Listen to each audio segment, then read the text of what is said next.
विज्ञान की तरक्की की बदौलत मनुष्य ने अपने लाइफस्टाइल को जिस लेवल पर पहुंचाया है, आज अगर हम पलटकर पीछे की तरफ देखें तो हमें नजर आता है आदि मानव का वो जीवन जहां जिंदा रहना और सरवाइव करना सबसे बड़ी चुनौती थी। कपड़े की जगह बदन पर पेड़ों के पत्ते पहने जाते थे। रहने के लिए घर की जगह पेड़ों की खोल या फिर गुफाएं हुआ करती थी। बिना किसी रोक टोक के दायरे में रहते हुए वो इसी तरह अपने वंश को भी आगे बढ़ाते थे। लेकिन आदि मानव की जिंदगी की सबसे बड़ी समस्या थी पेट भरना। हालांकि आज भी एक आम और खास इंसान की जिंदगी की सबसे बड़ी समस्या पेट से जुड़ी है। शुरुआती दौर में इंसान जानवरों का शिकार करता था, शिकार का कच्चा मांस खाता था। इसके बाद शिकार के तरीके बदले, भोजन को पकाने का तरीका सीखा। फिर तरक्की करता हुआ हम इंसानों का कारवां आज इस मुकाम पर पहुंच गया है। लेकिन आज की वीडियो में हम आपके लिए लेकर आए हैं इंसान के डेवलपमेंट की एक ऐसी स्टोरी जिसके रहस्य को जानकर आप हैरान रह जाएंगे। इसलिए हमारे इस वीडियो में आखिरी तक जरूर बने रहिएगा। आइए शुरू करते हैं इस वीडियो को। ये बात है आज से लगभग 6.5 करोड़ साल पहले की। उस दौर में इस धरती पर डायनासोर रहा करते थे। धरती पर रहने वाले, पानी में रहने वाले और आसमान में उड़ने वाले ये डायनासोर दुनिया के सबसे शक्तिशाली प्राणियों में से थे, जिनका राज पूरी दुनिया पर चल रहा था। लेकिन एक समय ऐसा आया कि एक बड़ा सा एस्टेरॉयड धरती की सतह से टकराया। चारों तरफ धूल और धुएं का जो गुब्बार फैला, उसके साथ साथ भयानक अग्नि का ऐसा तांडव देखने को मिला जिसने डायनासोर की पूरी सल्तनत को मिटाकर रख दिया। एस्टेरॉयड से टकराने के बाद का समय भी कम खतरनाक नहीं था।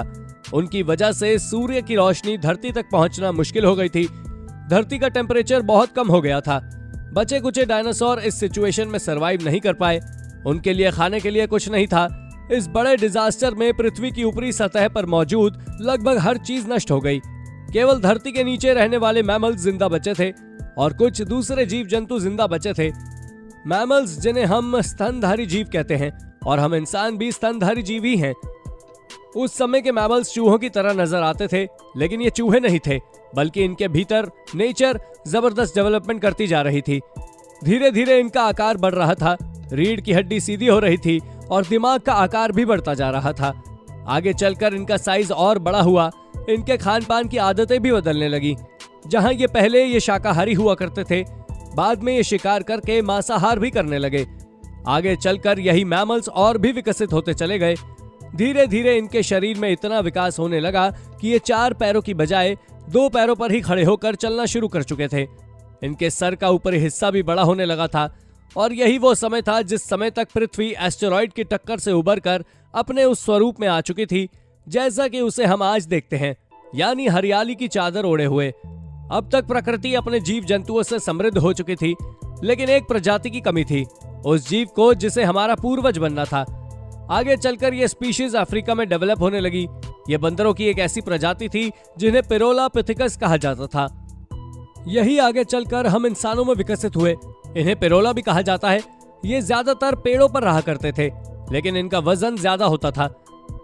इसलिए पेड़ की एक डाल से दूसरी डाल तक छलांग लगाने की बजाय पेड़ की डालियों पर चला करते थे। और इस तरह चलने के लिए इन्होंने 2 पैरों का सहारा लिया। फिर इन्होंने खड़े होकर चलना पेड़ पर ही सीख लिया। हालांकि इस बारे में कुछ लोगों का यह भी मानना है कि हम इंसानों ने जमीन पर ही उतरकर सीधा चलना शुरू किया। लेकिन एक मत यह भी है कि हमारे पूर्वजों की 2 पैरों पर चलने की शुरुआत पेड़ों की डालियों पर हुई है। 2 पैरों पर चलने की शुरुआत इन्हीं जीवों के जरिए हुई। आगे चलकर जब जलवायु परिवर्तन हुआ तो इन्हीं में से एक ग्रुप का हम इंसानों के रूप में विकास होने लगा, जबकि इनके अन्य ग्रुप गोरिल्ला, चिंपैंजी के रूप में रह गए। धीरे धीरे ये एप्स पूरे अफ्रीका कॉन्टिनेंट में फैल गए। यहाँ अच्छी जलवायु और बारिश के होते रहने के कारण इनका लाइफस्टाइल भी बेहतर होता चला गया। जब तक बारिश होती रही, जंगल हरे भरे रहे और इन जीवों को खाने पीने की कोई कमी नहीं रही। लेकिन इसके बाद अफ्रीका में बारिश की कमी होने लगी, जिसके चलते जंगल सूखने लगे और खाने पीने की समस्या इनके सामने पैदा हो गई। इस समस्या का हल ढूंढने के लिए उन्होंने जमीन पर कदम रखा। इस तरह वो 2 पैरों पर चलने लगे।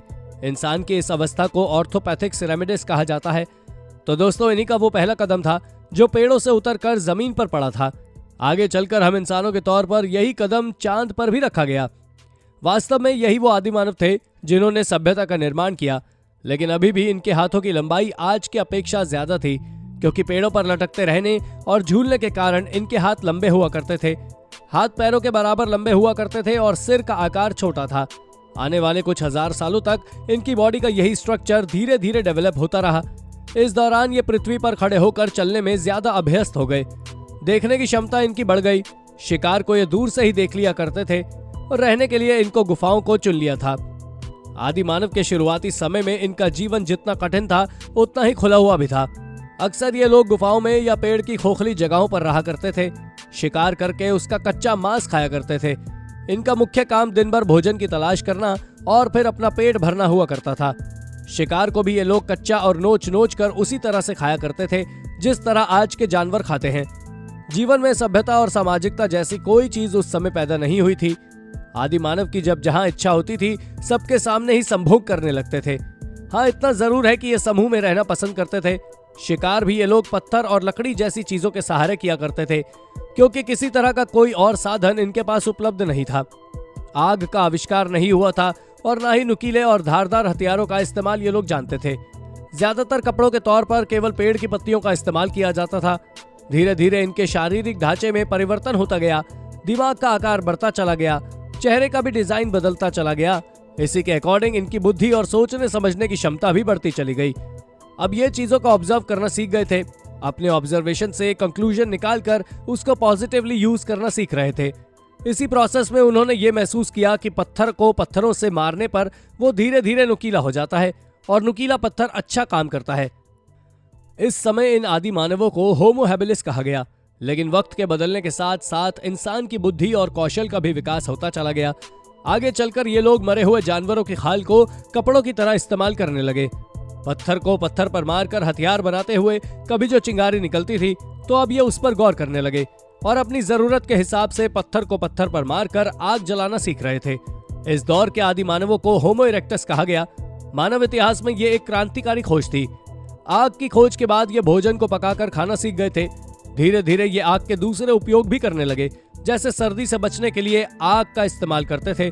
इसके अलावा जंगली जानवरों को अपने से दूर रखने के लिए भी ये आग का इस्तेमाल करते थे। लेकिन अभी तक ये गुफाओं में ही रहा करते थे। रात के समय गुफा के द्वार पर आग जलाकर ये निश्चिंत होकर सोते थे। इससे कोई भी जंगली जानवर गुफा में आने की हिम्मत नहीं करता था। इसके साथ ही समूह में रहते हुए इन्होंने आवाज का इस्तेमाल करना सीख लिया था। भाषा का विकास हुआ नहीं था, इसलिए ये आपकी और हमारी तरह ही नहीं बोल पाते थे, बल्कि अलग अलग तरह की आवाजों के संकेत से ये आपस में एक दूसरे के साथ कम्युनिकेट किया करते थे। इस समय तक आदि मानव अपने बदन को ढकने लगे थे। अब सवाल ये उठता है कि फिर ये आपस में संभोग कैसे करते थे।